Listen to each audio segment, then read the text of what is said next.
So the fishing community really led the effort to find a sheltered harbor. In the 1870s, the federal government did a survey and said, yes, we need a sheltered harbor here. There was no follow-up. In 1915, the federal government did another survey, which again said, yes, we need a sheltered harbor here. Unfortunately, there were 2 world wars and a depression, so the resources weren't there to do the follow-up. Finally, in 1949, the U.S. Army Corps of Engineers determined, yes, there is a need for a sheltered harbor here. So Santa Cruz Chamber of Commerce jumped on that opportunity. They formed a working group which studied the issue and very quickly concluded that a separate government entity, a port district, was needed and that a tax was needed to raise the money to build the harbor and to maintain it. The wharf was built thanks to a municipal bond that was largely the work and effort of Fred Swanton, a chamber member. He did such a good job of selling that bond to the citizens of Santa Cruz that it passed by a wider margin than any other bond in municipal history. And the wharf was built within a year of its passage. A paradise down 'neath the hills, a throbbing sea that rushed us thrills. That's where I first met you, down in Santa Cruz.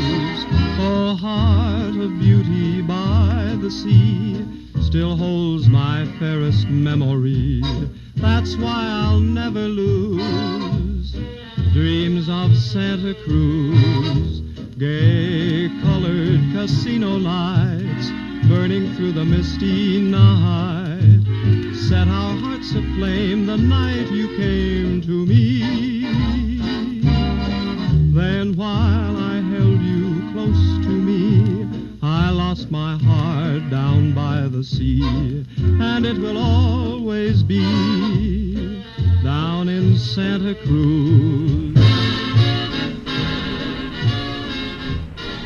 The significance of this wharf has gone largely unrealized. It is the longest wooden wharf left on the coast of the United States. It is really an icon of a bygone era that has survived into today and has the potential to become a significant part of the city's future economy.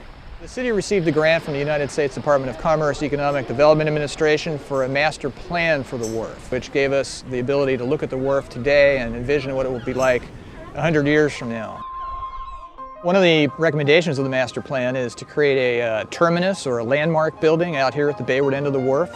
The concept is to create a building out here which will be a public space, a destination. It will be an opportunity for people to come and enjoy the bay from. Also at the end behind my shoulder, we're envisioning a public outlook space which steps down into the bay, several flights of stairs, sort of like the prow of the Titanic.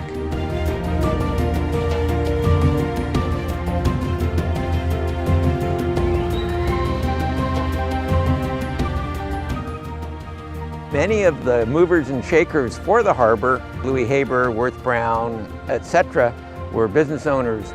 Worth Brown was really trying to get the harbor passed. The story I got was from Lewis Nelson. Lewis Nelson was a county supervisor, and I asked him one day, I said, how come the Port District boundaries look so unusual? And he said, well, Worth Brown. Worth Brown went around and he asked everybody if they were going to vote for the harbor or not, and then he drew the boundaries. The actual district was formed in 1951. The original impetus for it was mainly the fishermen. Now today, the commercial fishing industry is not what it once was, but it still holds its own. You have a strong recreational fishing presence.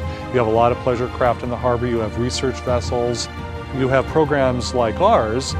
We are a marine science program, the O'Neill Sea Odyssey.